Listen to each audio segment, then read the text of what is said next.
seems bolder, wider to me, and overall, yes, subtle, but important changes when it comes to the iconic design. Porsche is a company with a huge following, but there's also plenty of people who don't like Porsches. Their complaints are typical.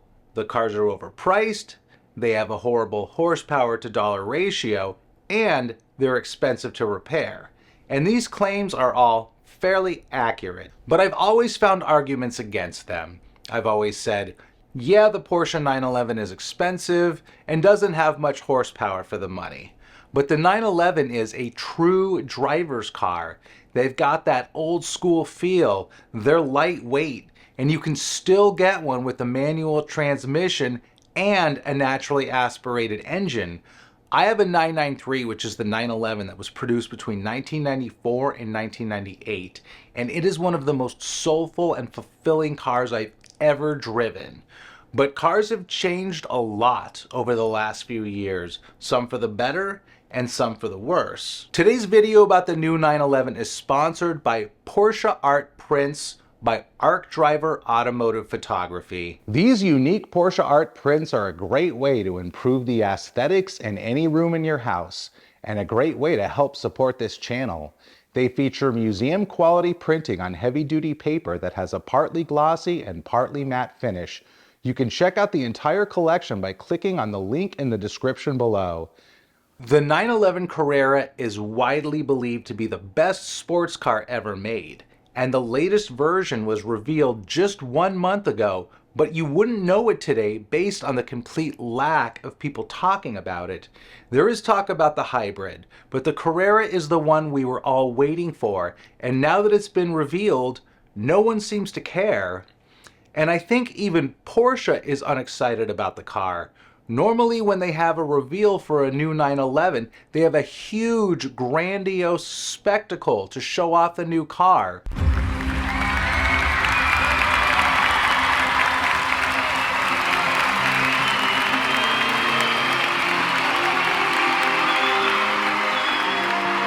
But the reveal event for the latest 911, if you can call it an event, was surprisingly underwhelming. Here it is, the new 911 Carrera Cabriolet.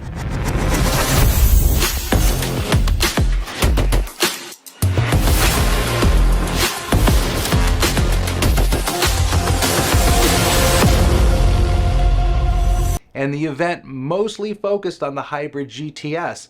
I didn't say much about the Carrera. The new 911 should have been the most exciting car reveal of 2024, but instead it was the most underwhelming reveal.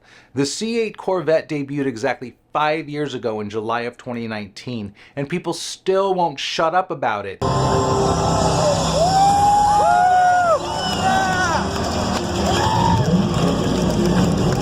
If you're new to my channel, I publish original Porsche-focused content every Sunday. So if you're not subscribed yet, click below to subscribe. And be sure to click the notifications bell so you can be notified about my latest videos. The new 911 Carrera should be the most talked about car in the automotive world. So what happened?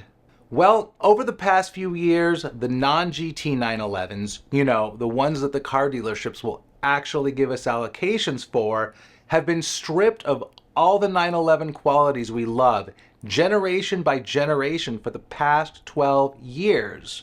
With the 991.1, Porsche made the 911 huge and heavy, and you could no longer see or access the engine. With the 991.2, the naturally aspirated engines had been replaced by turbocharged engines. The car was a lot more digital, and with the latest 992.2, we no longer have a manual transmission. It's almost completely digital. It's got a power to weight ratio of 0.1 horsepower per pound, and the last single analog dial that was clinging on for dear life has been replaced by a cheap-looking digital screen. Today, Porsche does not produce a single 911 with a manual transmission or a naturally aspirated engine. The only new 911s that Porsche is currently producing are the Carrera, the GTS Hybrid, the Turbo, and the Turbo S. All turbocharged, all automatic. Now, I love Porsches. I own Porsches. I'm always looking for new Porsches to buy. But when I look at this car, I hear Porsche saying, this is the 911 for peasants. Those who have purchased many, many cars from us in the past, and those who are millionaires, they may have the manual transmission and the naturally aspirated engines. Everyone else can drive this. The newest 911 has a base price of $120,000. And from a car enthusiast's perspective, you're not getting much for your money, especially once you start comparing the 911 to much cheaper alternatives. Because while Porsche has spent the last 12 years taking away the things we love from the 911, companies like Ford and Chevy have been giving their cars more of the things we love. In 2019, Chevy made the Corvette mid-engine and gave it a rather striking design.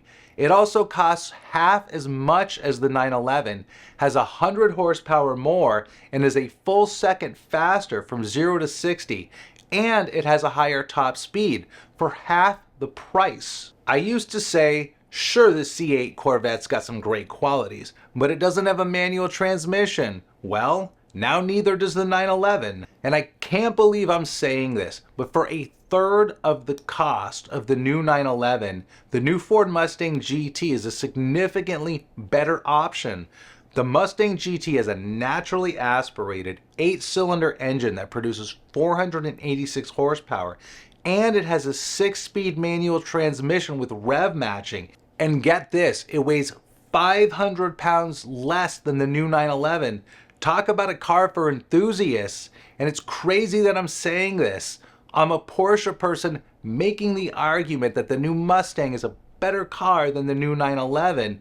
But now all of my arguments against the Porsche haters, like it's a true driver's car, it's got that old school feel, you can still get a manual transmission, and you can still get a naturally aspirated engine, are gone.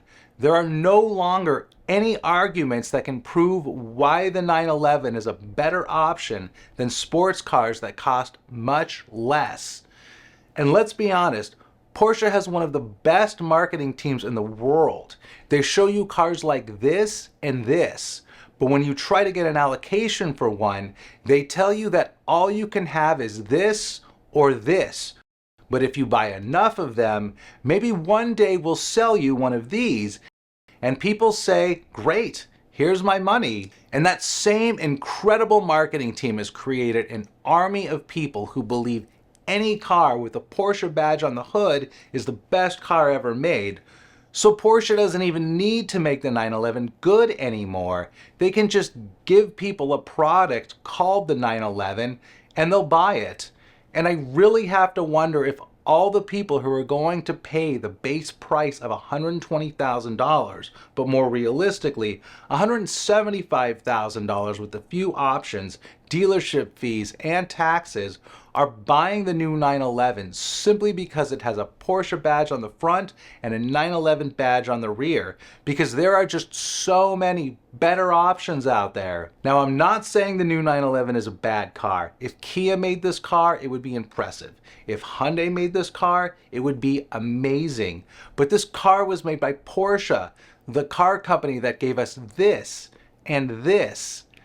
And this is the 911. It's supposed to be the ultimate enthusiast car, but all it's doing is making the new Corvette and the new Mustang look even more enticing. I'm cautiously optimistic that when the new Carrera S comes out, it will be a more desirable car. But we haven't even seen a prototype of it yet. So who knows how long it'll be until it comes out, if it comes out at all.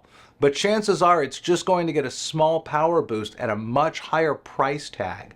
We'll just have to wait and see. But for the time being, I don't think I'm the only person looking at this and thinking, Porsche, you could have done so much better. Thanks for checking out this video, and don't forget to check out my Porsche art prints, which are linked in the description below. And for more Porsche content that you cannot find anywhere else, click here to subscribe.